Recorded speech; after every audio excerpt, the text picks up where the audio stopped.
Hello dear student, मैं आज की क्लास में 3 सितंबर 2020 का जो फर्स्ट सिटिंग का एग्ज़ाम हुआ है उसका केमिस्ट्री पेपर डिस्कस करने जा रहा हूँ।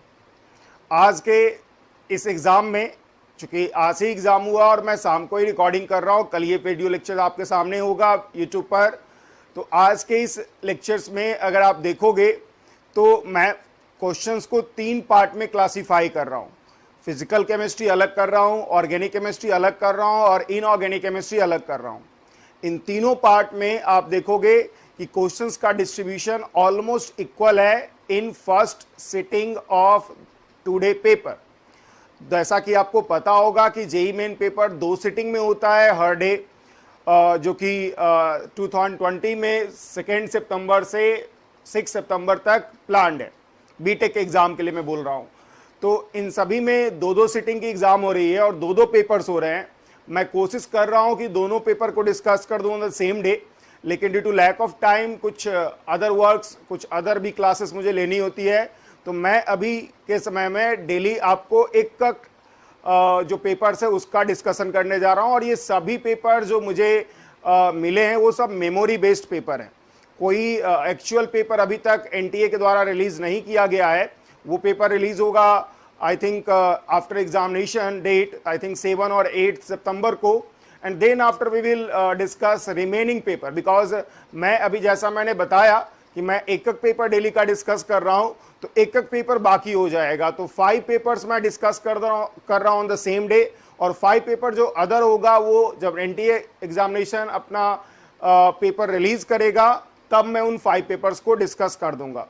तो खैर, आज के क्लास में हम लोग 3 सितंबर के फर्स्ट सिटिंग का जो केमिस्ट्री पेपर है उसको हम लोग डिस्कस करने जा रहे हैं। अगर हम लोग फर्स्ट सिटिंग और सेकेंड सिटिंग के एग्जामिनेशन पेपर को थोड़ा देखें, कंपेयर करें, तो आप पाओगे कि फर्स्ट सिटिंग का एग्जामिनेशन पेपर केमिस्ट्री का हल्का था compare to second sitting. Second sitting का जो एग्जामिनेशन पेपर था केमिस्ट्री का, उसमें बहुत सारे ऐसे क्वेश्चन थे जिसमें कि मुझे लग रहा है कि वो मल्टीपल चॉइस क्वेश्चन को सिंगल बनाया गया है जबरदस्ती। मतलब मान लो आपके पास 4 ऑप्शन दिया हुआ है ए बी सी डी, और उसमें से कहा गया है इनमें से कौन सा सही है, A and B, C and D. तो इस तरह से एक सिंगल आंसर करेक्ट को मल्टीपल आंसर करेक्ट में बदलने का प्रयास किया गया है, मल्टीपल को सिंगल आंसर में बदलने का प्रयास किया गया है, जिसके कारण से क्वेश्चन ऑब्वियसली टफ हो जाएगा। तो फर्स्ट सिटिंग का एग्जामिनेशन पेपर हल्का था, उसको मैं डिस्कस करने जा रहा हूं। सेकेंड सिटिंग का एग्जामिनेशन पेपर मैं इसलिए भी डिस्कस नहीं कर रहा हूं क्योंकि सेकेंड सिटिंग का पूरा एग्जामिनेशन पेपर अवेलेबल ही नहीं है।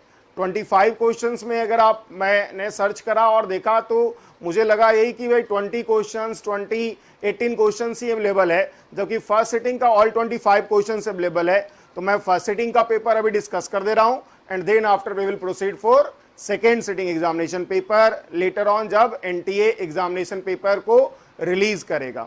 हालांकि मैं आपको बता दूं कि फर्स्ट सिटिंग के एग्जामिनेशन पेपर को भी मैं कोड वाइज ना अरेंज करके 3 पार्ट में, physical chemistry and then organic chemistry and then inorganic chemistry के रूप में डिस्कस करने जा रहा हूं।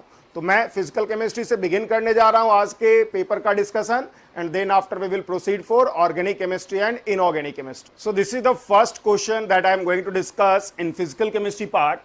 और जैसा कि आपको दिख रहा होगा कि ये question solution and colligative property का है और हेनरी लॉ का क्वेश्चन है। आप देख सकते हो 4 गैस दिया हुआ है, अल्फा, बीटा, गामा और delta.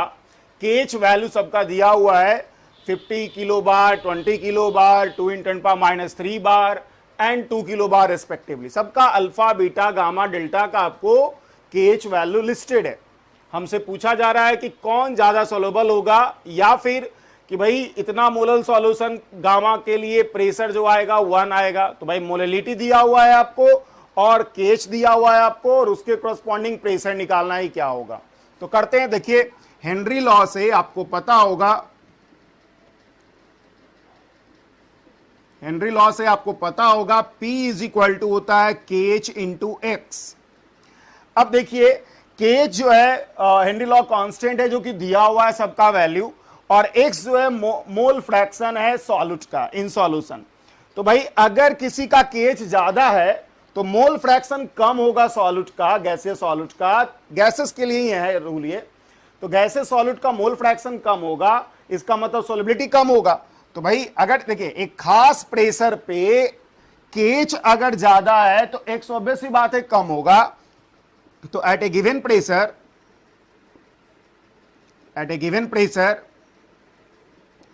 if kh is lower then x will be higher। अगर kh कम है तो x ज्यादा है, मोल फ्रैक्शन ज्यादा है, यही तो होगा। kh अगर कम होगा तो मोल फ्रैक्शन ज्यादा होगा। तो kh कम है तो मोल फ्रैक्शन ज्यादा होगा। तो जरा ध्यान दीजिए, आपके पास है क्या, आप देख सकते हो kh का ऑर्डर। तो kh का जो ऑर्डर है वो आपके सामने है। सबसे ज्यादा kh जो वैल्यू है वो दिया हुआ है आई थिंक अल्फा के लिए, एंड देन दिया हुआ है आपको दिया हुआ है किसके लिए, तो देखिए बीटा के लिए, एंड देन दिया हुआ है आपको डेल्टा के लिए, और सबसे कम दिया हुआ है गामा के लिए। इसका मतलब जो सॉलिबिलिटी का ऑर्डर होगा, सॉलिबिलिटी ऑर्डर होगा वो अल्फा से ज्यादा, बीटा से ज्यादा, डेल्टा से ज्यादा, गामा। तो ये जो है आपके सामने, आपको समझ में आना चाहिए कि जो केज का ऑर्डर होगा उसका उल्टा ऑर्डर होगा किसका, सॉलिबिलिटी का, एक्स का, मोल फ्रैक्शन मतलब सॉलिबिलिटी। अब देखिए इसमें पहला ऑप्शन कह रहा है कि alpha is more soluble than beta. तो देखिए, तो alpha is more soluble than beta और नॉट, तो साफ दिख रहा है कि गलत लिखा हुआ है। अल्फा ज्यादा सोलेबल नहीं है, अल्फा कम सोलेबल है। जब बीटा जो है आपका ज्यादा है अल्फा से सोलेबिलिटी में, मतलब बीटा ज्यादा सोलेबल है अल्फा से, तो फर्स्ट ऑप्शन जो है गलत हो चुका है। बाकी हम अदर ऑप्शन को चेक करते हैं। तो देखिए गामा, डेल्टा, बीटा के लिए बात कर रहा है, बारी बारी से करते हैं। तो फोर हम गामा के लिए बात करते हैं, सेकेंड ऑप्शन चेक करते हैं। तो P is equal to KH of gamma into x of gamma. अब चलिए, प्रेशर बोल रहा है 1 बार होगा, तो देखते हैं 1 बार होगा कि नहीं होगा। इतना मोलल सॉल्यूशन, मोललिटी दिया हुआ है आपको, इतना है। मोललिटी का मतलब आप समझते होंगे। देखिए आपको दिया हुआ है 55.5 मोलल सॉल्यूशन। अब मोलल सॉल्यूशन का मतलब यही है कि 1 केजी वाटर में जो गामा होगा वो 55.5 मोल होगा। यही तो मतलब हुआ भाई। मोललिटी का मतलब होता है 1 केजी सॉल्वेंट में कितना मोल ऑफ सॉल्यूट है। तो 1 केजी वाटर में गामा का वैल्यू जो है 55.5 मोल है, और इसीलिए हम लोग रखते हैं अब। तो P is equal to KH of gamma. जरा देखते हैं गामा का KH वैल्यू दिया हुआ है आपको, आप देख सकते हैं गामा का KH वैल्यू है 2 × 10⁻³ तो 2 × 10⁻³ मैं रख रहा हूं यहां पर, क्लियर है। 2 × 10⁻³ रख रहा हूं मैं यहां पर, एंड देन आफ्टर फिर क्या कर रहा है गामा का वैल्यू। तो आप इसका मोल फ्रैक्शन, देखिए मोल फ्रैक्शन क्या होगा, उसका मोल डिवाइड बाय टोटल मोल। तो 55.5 और डिवाइडेड बाय 55.5 और प्लस, अब इसका मोल, वाटर का मोल तो कितना होगा 1000 डिवाइड बाय 18, तो वो भी 55.5 है, 1/2 आएगा ये। तो ये 10⁻³ आ जाएगा, ये 10⁻³ आ जाएगा। तो आपके सामने है कि जो प्रेशर आएगा 10⁻³ बार में आ जाएगा। मुझे लग रहा है ये कुछ जो निष्कर्ष निकल रहा है मुझे वो लग रहा है कि ये 10⁻³ बार आ जाएगा, ठीक है। तो सही है, 10⁻³ 1/2 से कैंसिल हो गया, 10⁻³ बार आ गया। तो अगर आप ऐसे देखते हो तो ये 2 किलो बार है, वो 10⁻³ लिखा हुआ है वहां पर। मुझे लगता है वो 10⁻³ नहीं था, क्योंकि और अगर अदर को आप मिलाओगे इस तरह से तो फिर तो मैच ही नहीं करेगा, क्वेश्चन का आंसर कहीं मैच ही नहीं करेगा, 250 आएगा नहीं। 50 बार की बात करें अगर हम बीटा के लिए, बीटा किधर है, तो वो भी नहीं आएगा। तो ये मुझे लगता है कि 2 बार है, ये मुझे लगता है 2 बार ही दिया हुआ था, 2 × 10⁻³ नहीं था, 2 बार है ये। सॉरी, क्वेश्चन में थोड़ा सा ये मिस कर दिया था मैंने। खैर 2 बार होगा तो फिर आप 2 रखोगे यहां पर, और 2 रखोगे तो आपके पास 1 बार आ जाएगा, ठीक है। तो 1 बार आ जाएगा, इसका मतलब करेक्ट आंसर जो है आपका सेकेंड ऑप्शन ही हो जाएगा। अब आप कहोगे कि मैंने क्वेश्चन इसलिए चेंज करा क्योंकि मुझे दिख रहा है कि ना थर्ड ऑप्शन सही होना है ना फोर्थ ऑप्शन, आप मिला भी लो। चलिए मैं इसी तरह से आप थर्ड के लिए करके दिखाता हूं आपको, थर्ड के लिए करके दिखा रहा हूं मैं। थर्ड के लिए क्या है, डेल्टा के लिए लगाओ, तो डेल्टा के लिए वही चीज लगाओगे तो हो जाएगा pressure is equal to KH of delta. Delta का है 2 किलो बार, 2 × 10⁻³ और फिर क्या करोगे आप 55, वही उसी तरह से यही तो है, मोलिटी तो सेम ही ना है, तो मोलिटी सेम ही है, तो फिर उसी तरह से मोल फ्रैक्शन आ जाएगा 55.5 divide by 55.5 plus 1000 divide by 18, तो फिर ये हो जाएगा 10 पावर 3 बार। आप देख सकते हो ये 55.5 डिवाइड बाय 55.5 का डबल ही है, तो ऑब्वियस ही बात है गलत हुआ। चौथा ऑप्शन में प्रेशर अगर आप अप्लाई करोगे बीटा के लिए, तो बीटा के लिए आप देख सकते हो, बीटा के लिए आपका जो के वैल्यू है वो 20 इंटू 10 पावर 3 है, किलो बार में है, और फिर ये 1/2 ही हो जाएगा। सेम तरीके से ये बिल्कुल वही मैं लिख ही देता हूं आपको, 55.5 divide by 55.5 plus 1000 divide by 18, और इसका मतलब है कि आपके पास हो जाएगा 1/2 मतलब 10 पावर 4 बार। तो आपके सामने है कि आंसर तो कहीं और है नहीं, आप देख सकते हैं यहाँ 50 बार दिया हुआ है कि भाई इस मोलिटी पे 50 बार आएगा प्रेशर बीटा का, जबकि आ रहा है 10 पावर 4 बार। डेल्टा का बोल रहा है इस मोलिटी पे आएगा 250 बार, जबकि आ रहा है 10 पावर 3 बार। तो भाई एक ही जगह आंसर मैच कर रहा है, जो कि है सेकेंड ऑप्शन में, जहां पे प्रेशर इस पार्टिकुलर मोलिटी पे 1 बार आ रहा है, बशर्ते कि केएच वैल्यू वहां पर 2 बार हो या 2 इंटू 10 पावर -3 किलो बार लिखा हुआ होगा। ऐसा भी हो सकता है कि 2 इंटू 10 पावर -3 किलो बार, क्योंकि देखिए मेमोरी बेस्ड क्वेश्चन है, तो थोड़ा सा आपको कहीं कहीं डेटा को आपको मुझे मॉडिफाई भी करना पड़ सकता है अकॉर्डिंग टू द क्वेश्चन। तो ये हो सकता है कि किलो बार में 2 इंटू 10 पावर -3 किलो बार दिया हुआ हो, तो उसका मतलब 2 बार ही हुआ ना, 2 इंटू 10 पावर -3 इंटू किलो मतलब 10 पावर 3, तो 2 बार ही हो गया। तो आंसर आपका आ जाएगा second option for this particular question. So this is the next question, और बहुत आसान सा क्वेश्चन है। करा है कि हीलियम गैस बैलून, एक हीलियम गैस बैलून है और ये एक्सप्लोड कर गया, बर्स्ट कर गया, एक्सप्लोड कर गया, तो दिस प्रोसेस इज। तो देखिए पहली बात कि हीलियम गैस का जो है बैलून है और ये बर्स्ट करा है, मतलब ये फूट गया है, ब्रेक कर गया है, एक्सप्लोड कर गया है, तो बोला जा रहा है किस तरह का प्रोसेस होगा। तो पहली बात ये है कि भाई ये एडियाबेटिक प्रोसेस है, एडियाबेटिक प्रोसेस है, क्योंकि भाई आप कहीं भी बाहर से हीट वगैरह नहीं दे रहे हो। बहुत सारे स्टूडेंट को लग सकता है कि भाई आइसोथर्मल क्यों नहीं बोला आपने सर, तो अगर आप जानते हो कुछ जूल थॉमसन इफेक्ट, तो आपको पता होगा कि कोई भी गैस, रियल गैस अगर एक्सपेंड करेगा तो उसका टेम्परेचर चेंज होता है डिपेंडिंग अपॉन इन्वर्जन टेम्परेचर। किस टेम्परेचर पे एक्सपेरिमेंट कर रहे हो उस पर डिपेंड करेगा कि कूलिंग इफेक्ट होगा कि हीटिंग इफेक्ट होगा।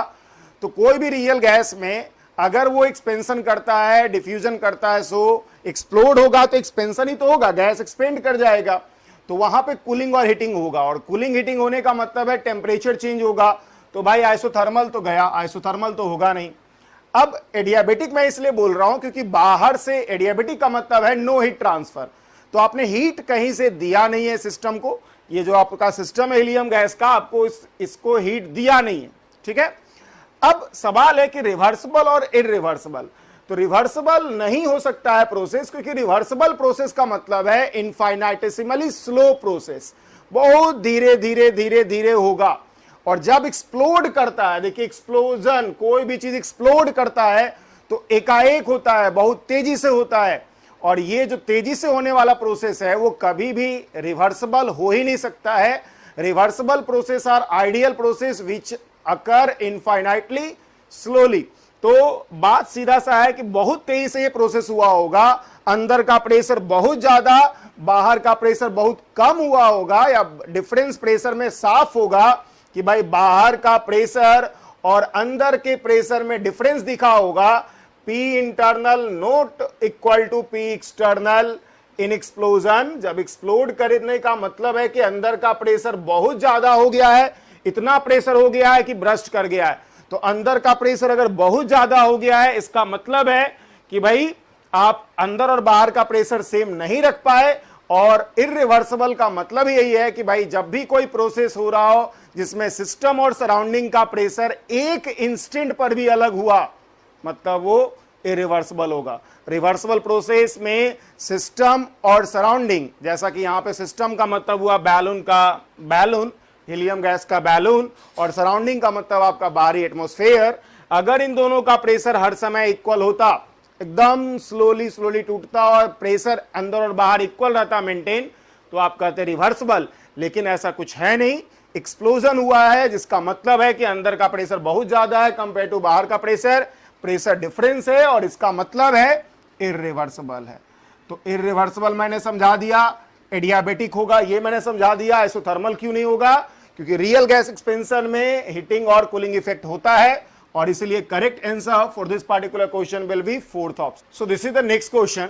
ये क्वेश्चन आप देख सकते हो कंडक्टेंस पे बेस्ड है, रेसिस्टेंस कंडक्टेंस इलेक्ट्रोकेमिस्ट्री का जो क्वेश्चन है पार्ट है उसी पे बेस्ड है। करा NaCl और BaSO4 का कंसंट्रेशन ये है, सॉरी कंडक्टेंस ये है।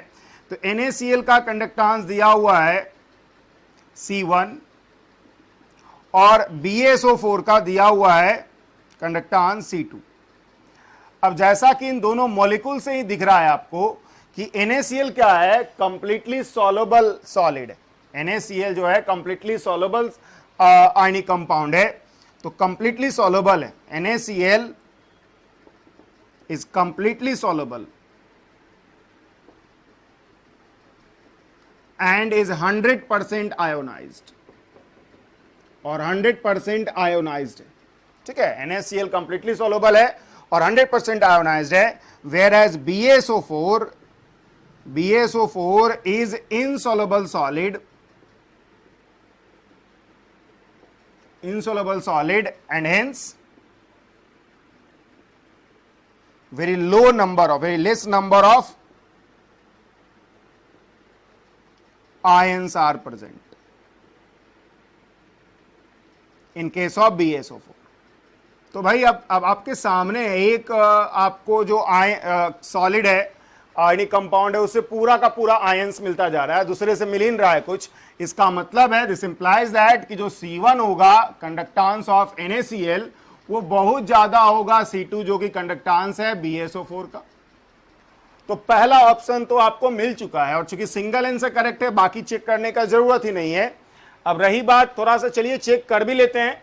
अगर बोला हुआ T1 पे कंडक्टेंस ज्यादा होगा कंपेयर टू T2 जबकि ज्यादा है, तो भाई जैसे देखिए मतलब ये है कि टेम्परेचर कम रखोगे, T1 कम है टेम्परेचर ना, तो कम टेम्परेचर रखोगे तो कंडक्टेंस ज्यादा होगा, ये बोला हुआ है।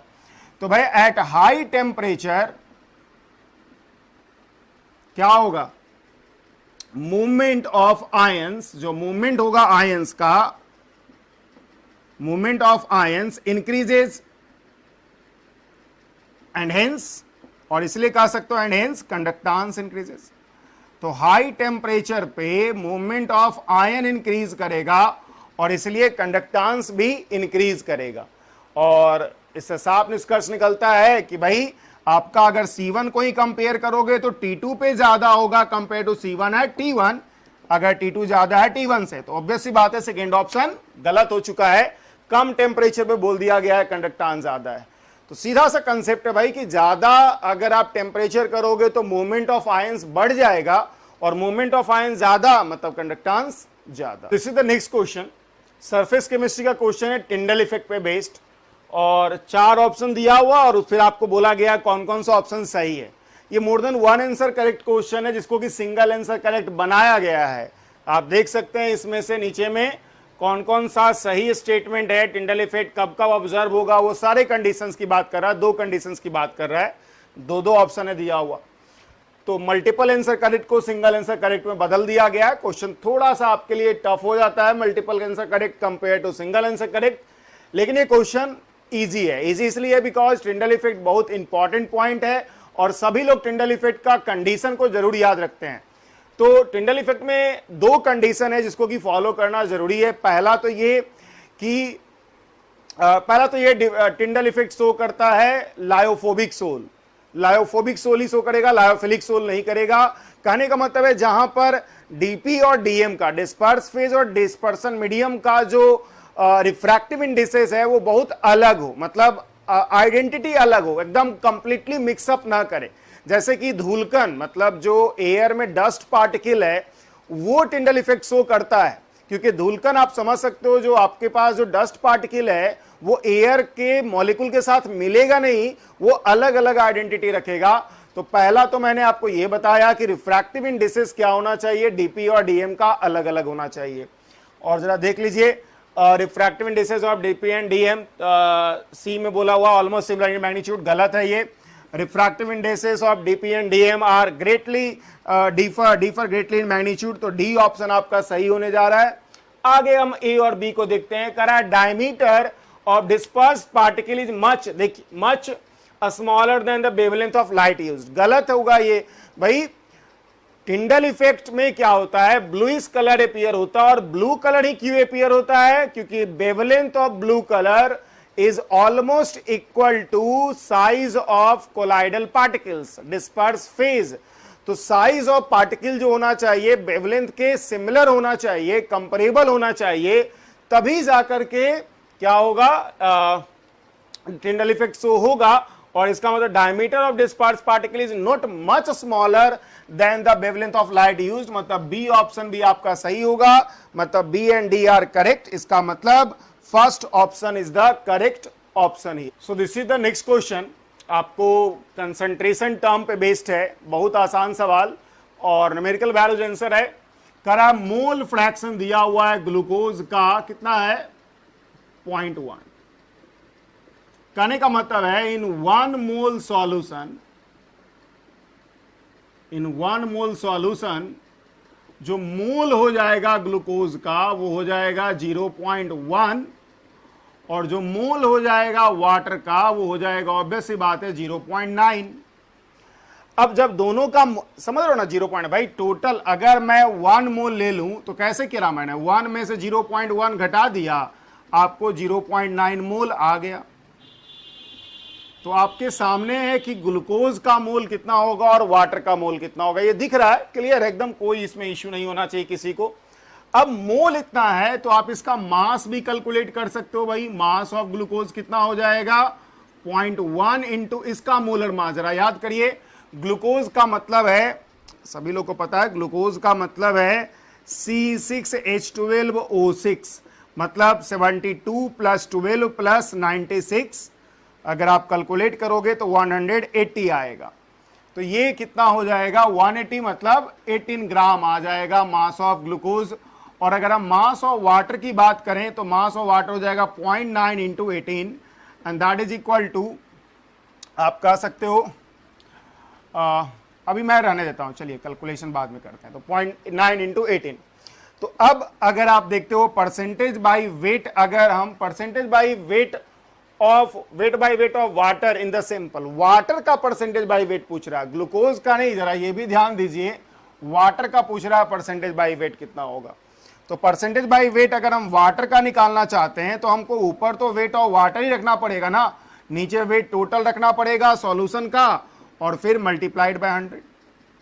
तो वेट ऑफ वाटर अगर हम बात करें तो वेट ऑफ वाटर हो जाएगा मास या वेट का 0.9 इंटू 18, और वेट ऑफ सॉल्यूशन हो जाएगा 18 प्लस इसका मास प्लस इसका मास, दोनों का टोटल मास आप जोड़ोगे टोटल वेट आ जाएगा। वेट का और मास का एक ही बात है। तो ये हो गया। तो आप देख सकते हो ये कितना हो जाएगा, आप 18 कैंसिल हो जाएगा, इसलिए मैंने गुना भाग किया नहीं था वहां पे, मैं समझ गया था ये कैंसिल होने वाला आगे।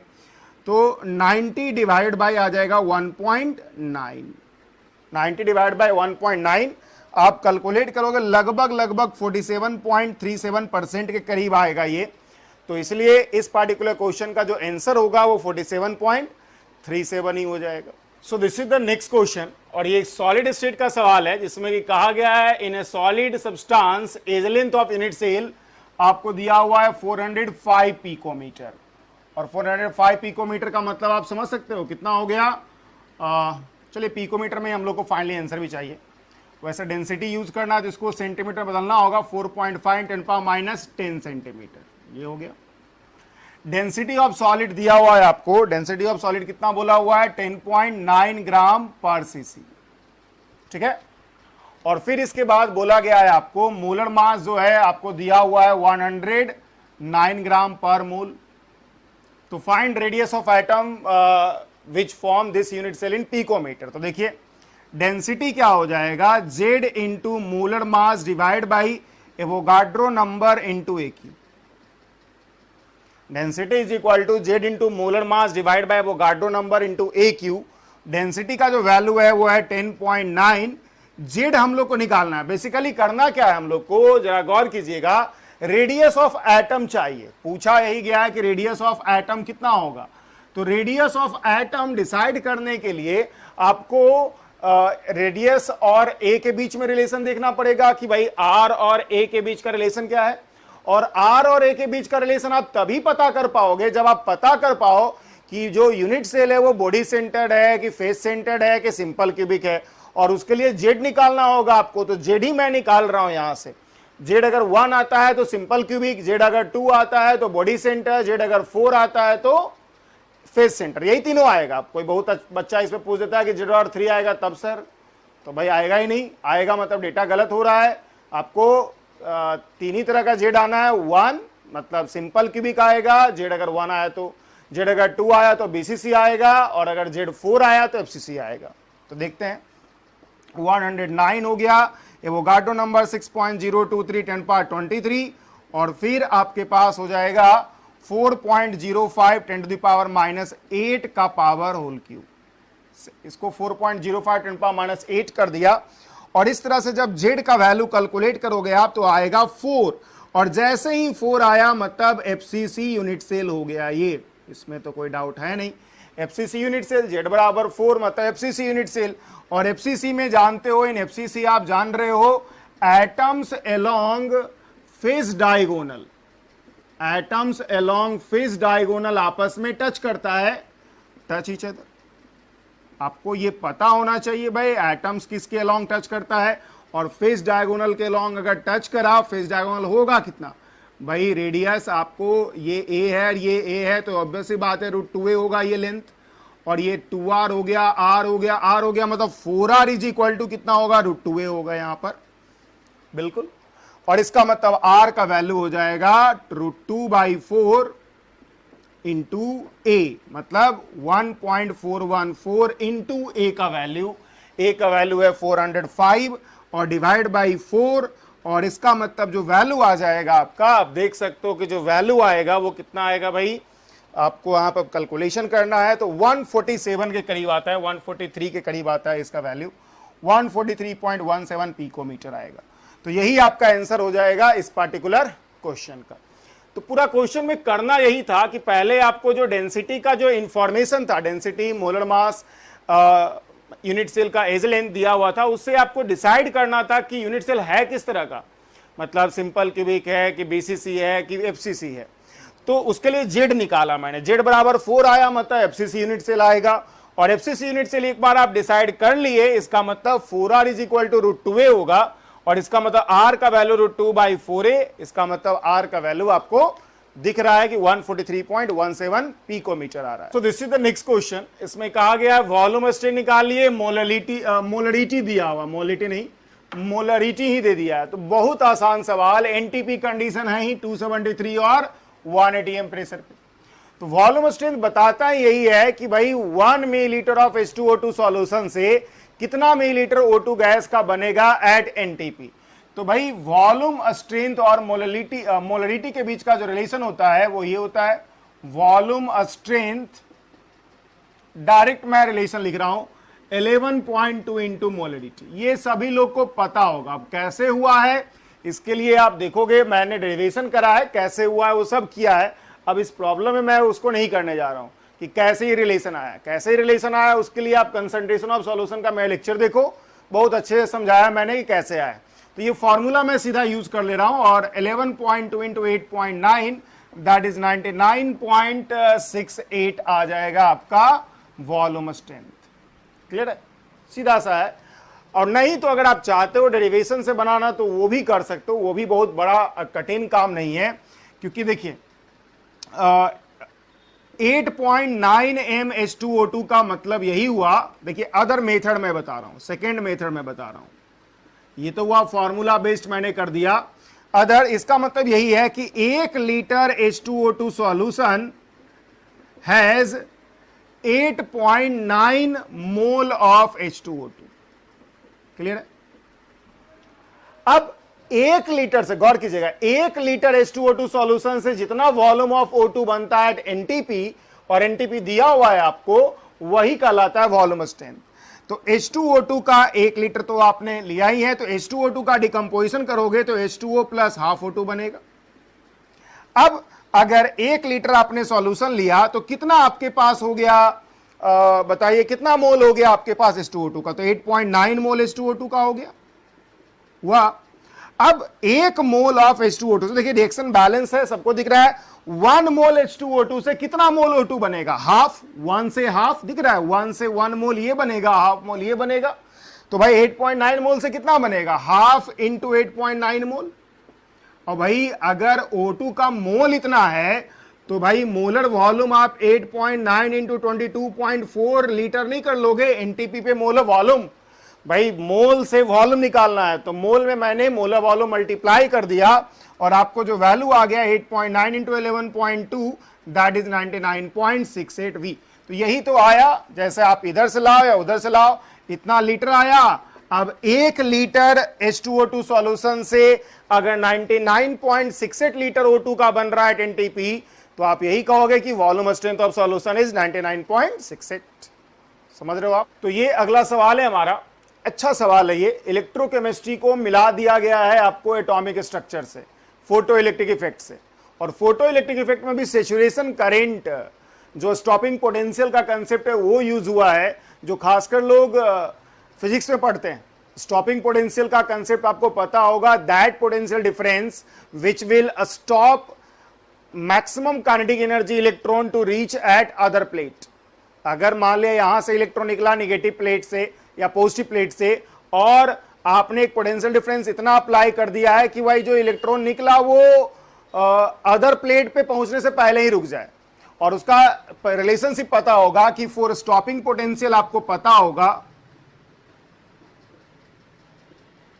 सीवी में दिया हुआ भी है, फिजिकल केमिस्ट्री भी लोग पढ़ाते हैं, मैंने भी पढ़ाया है जे एडवांस लेवल में। जेई मेन लेवल में मैंने नहीं पढ़ाया इसको, जेई मेन लेवल के लिए आप फिजिक्स में आप इसको यूज करते हैं। तो K max is equal to होता है EVS, जहां VA जो है स्टॉपिंग पोटेंशियल है। और स्टॉपिंग पोटेंशियल आपको किससे आ रहा है? दिस पार्टिकुलर सेल से आ रहा है, इसी सेल से आ रहा है। मतलब इसी सेल्स का जो पोटेंशियल होगा वो स्टॉपिंग पोटेंशियल की तरह वर्क कर रहा होगा। तो हम लोग ई सेल निकालते अगर है, ई नोट सेल स्टैंडर्ड ही दिया हुआ है सारा कुछ, तो आप लिखोगे ई नोट AgCl Cl Ag और माइनस ई नोट H+H2 करोगे। अब ये है क्या? ये जो है वो आपके पास 0.22 वोल्ट है और माइनस 0 दैट इज ये 0.22 वोल्ट हो गया। और इसका मतलब ई नोट सेल आ गया, इसका मतलब के मैक्स जो हो गया, पहले केस की बात कर रहा हूं सोडियम मेटल का, वो 0.22 इलेक्ट्रॉन वोल्ट आ गया। K max is equal to EVS, तो 0.22 इलेक्ट्रॉन वोल्ट आ गया, जो कि आपके सामने है, इसमें कोई डाउट आपको नहीं होगा। आगे आपको कह रहा है, अब चलिए आगे हम लोग देखते हैं। लाइट बीम है, वर्क फंक्शन इतना देखिए, तो आप के मैक्स इज इक्वल टू क्या फॉर्मूला लगाते हो? ई फोटोन और माइनस फाई। कहने का मतलब है ई फोटोन आप यहां से लिख सकते हो के मैक्स और प्लस फाई। इसका मतलब ये हो गया 0.22 इलेक्ट्रॉन वोल्ट और प्लस 2.5 इलेक्ट्रॉन वोल्ट। कहने का मतलब 2.72 इलेक्ट्रॉन वोल्ट। तो जो एनर्जी ऑफ फोटोन हो गया वो हो गया 2.72 इलेक्ट्रॉन वोल्ट। समझ में आ रहा है? एनर्जी ऑफ फोटोन जो हो गया यहां पर 2.72 इलेक्ट्रॉन वोल्ट हो गया। क्लियर है? आगे अब जरा देखते हैं, यही फोटोन कर रहा है the same light falls on potassium. तो भाई ऑन पोटेशियम मेटल पे अगर हम बात करें, सेम लाइट इज यूज्ड, जगह कम है इसलिए मैं पार्ट वाइज करके लिख रहा हूं, सेम लाइट इज यूज्ड। तो भाई मैं क्या करूंगा अब इसके लिए, अब आपको वर्क फंक्शन इतना है, देखिए, तो मैं यहां पर के मैक्स निकालना जा रहा हूं। तो K max is equal to आप क्या लिखोगे? ई फोटोन जो कि वही है जो पहले था और माइनस 5 ऑफ पोटेशियम, तो ई फोटोन हो गया 2.72 और माइनस 5 हो गया 2.3, मतलब 0.42। तो 0.42 इलेक्ट्रॉन वोल्ट हो गया। अब के मैक्स अगर 0.42 इलेक्ट्रॉन वोल्ट है तो K max is equal to EVS stopping potential जो 0.42 इलेक्ट्रॉन वोल्ट आ रहा, मतलब stopping potential will be equal to 0.24। Stopping potential जो हो जाएगा 0.42 वोल्ट हो जाएगा। अब जब स्टॉपिंग पोटेंशियल 0.42 वोल्ट हो गया तो आई थिंक आप आगे प्रोसीड कर सकते हो। यही जो वोल्टेज होगा नए सेल का होगा और उसी सेल में हम लोग को पीएच ऑफ HCl सॉल्यूशन निकालना है, जिसमें कि ये बोला हुआ है, इसमें आगे लिखा हुआ था कि ऑल कंसंट्रेशंस को आपको मेंटेन रखना है, बस H+ का कंसंट्रेशन चेंज करना है। समझ रहे बात? सारा कंसंट्रेशन को मेंटेन करना है, H+ का कंसंट्रेशन सिर्फ चेंज करना है। तो मुझे लगता है आप लोगों ने ये सब समझ लिया है और देख लिया है, राइट डाउन कर लिया है। मेरे पास जगह कम है, या अगर थोड़ा जगह है भी तो मुझे लगता नहीं है कि इतना में हो पाएगा, नहीं होगा, तो मैं थोड़ा मिटाने जा रहा हूं यहां पर और मिटा करके आगे करने जा रहा हूं। तो आप लिख लो पहले या फिर स्क्रीनशॉट ले सकते हो, एंड देन आफ्टर हम लोग आगे बढ़ते हैं। अब देखिए ये सब तो आप समझ गए हैं, अब आगे बढ़ते हैं।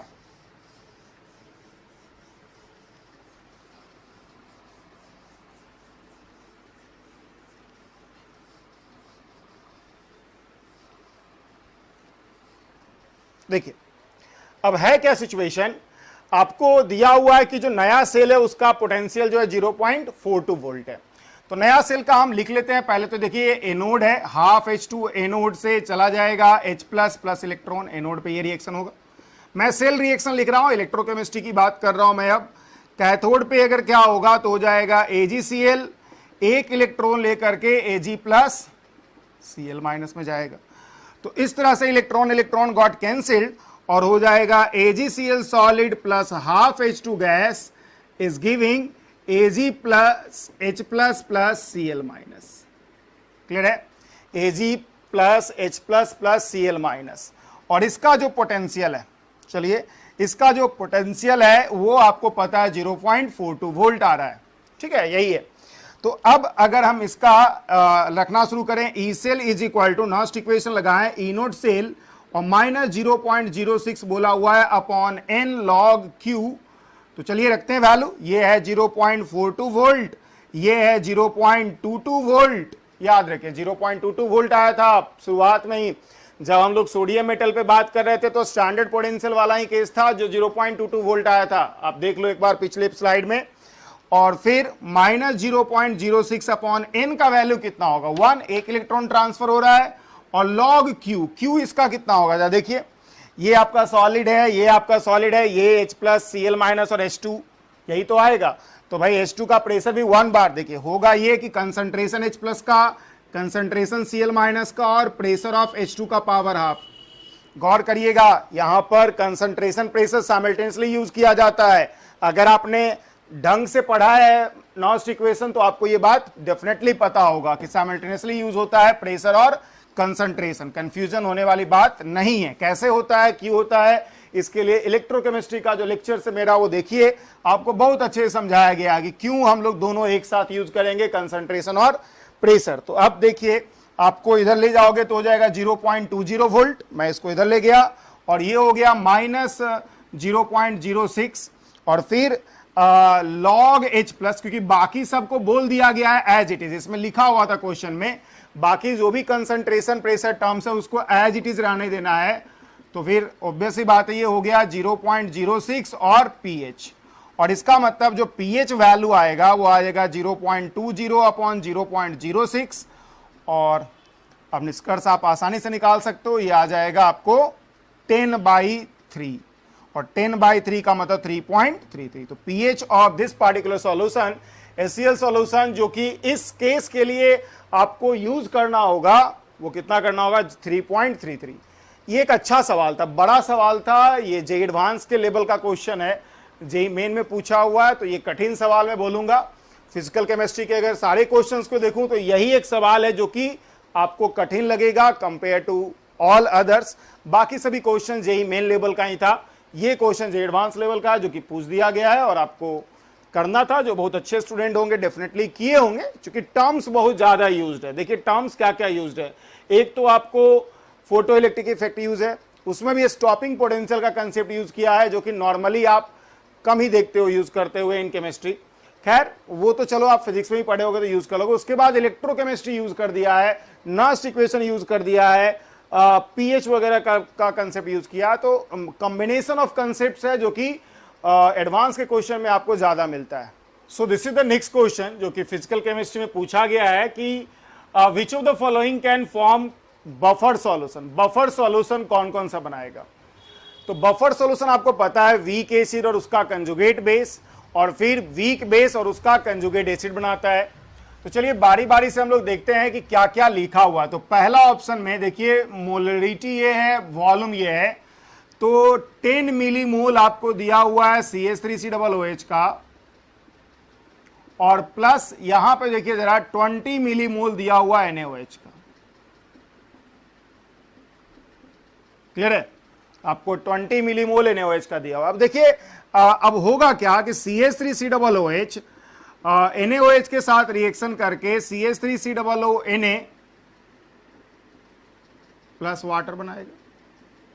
अब होगा क्या, ये 10 मिलीमोल है, ये 20 मिलीमोल है, ये जीरो और ये एक्सेस है, तो फाइनली क्या होगा जरा देख लीजिए। इसमें लिमिटिंग रिएजेंट आपको साफ दिख रहा होगा कि यही है 10 - 10, 20 - 10, 10 और ये एक्सेस है, मतलब ये हो गया 0 और ये हो गया 10, ये हो गया 10। तो फाइनल सॉल्यूशन में आपके पास बचा क्या क्या? फाइनल सॉल्यूशन में आपके पास बचा NaOH स्ट्रॉन्ग बेस और CH3COO Na बेसिक सॉल्ट। तो ऑब्वियस सी बात है ये बफर, ये दोनों मिलकर के बफर नहीं बनाएगा, नोट ए बफर। ठीक है, बफर बनने के लिए वीक एसिड उसका कंजुगेट बेस या वीक बेस उसका कंजुगेट एसिड होना चाहिए, जो इसमें नहीं दिख रहा है। तो चलिए हम लोग बारी बारी से सारे ऑप्शन को चेक कर लेते हैं अब। ठीक है, वैसे बाकी सभी ऑप्शंस को चेक करने की बजाय आप चलो दूसरा ऑप्शन चलो चेक करता हूं मैं। सेकेंड ऑप्शन में देख लो आप, मैं डायरेक्ट आंसर दिख रहा है 4 ऑप्शन मुझे, तो इसलिए मैं नहीं बोल रहा हूं, क्यों समझा रहा हूं मैं। सेकेंड ऑप्शन देखो आप, ये 10 मिलीमोल हो गया वो इसी तरह से, और यहां पे फिर क्या हो गया, ये 10 मिलीमोल हो गया। जब दोनों रिएक्शन करेगा तो कंप्लीट रिएक्शन हो जाएगा। फर्स्ट में ये NaOH बच गया, सेकेंड में दोनों का मिलीमोल, इसका मिलीमोल भी 10 हो गया और इसका मिलीमोल भी 10 हो गया, दोनों कंप्लीट रिएक्शन करेगा, सिर्फ सॉल्ट, बेसिक सॉल्ट, इसमें सिर्फ बेसिक सॉल्ट बचेगा। आप इसी से समझ सकते हो CH3COO Na बनेगा 10 मिलीमोल। इसमें जो है NaOH प्लस CH3COO Na बना है। जब भी इस तरह का सवाल दे, रिएक्शन वगैरह करवा के देखोगे तो बफर बन नहीं रहा है।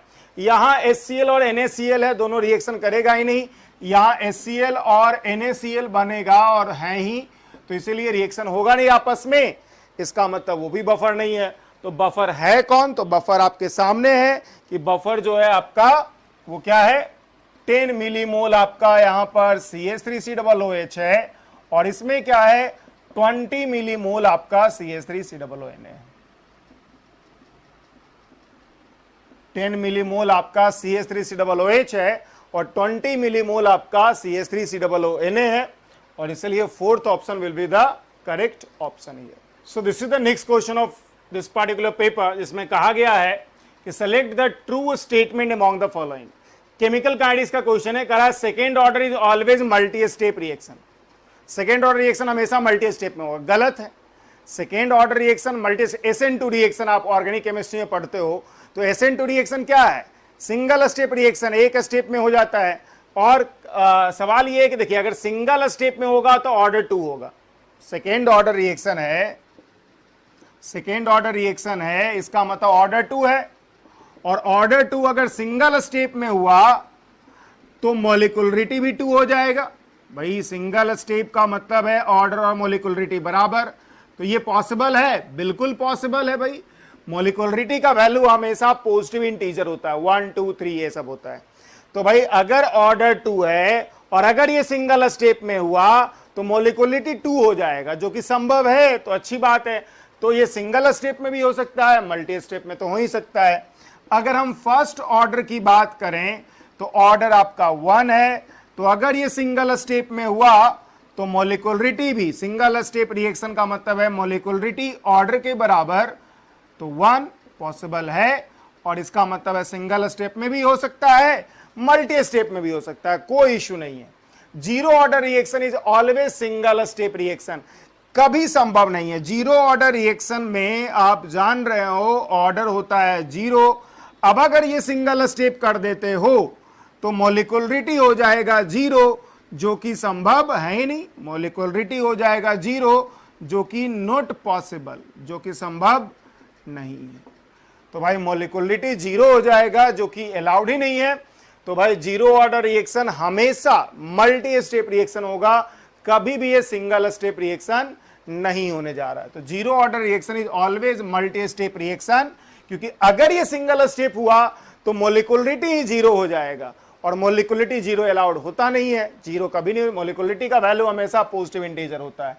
और इसलिए correct answer for this particular question will be fourth option.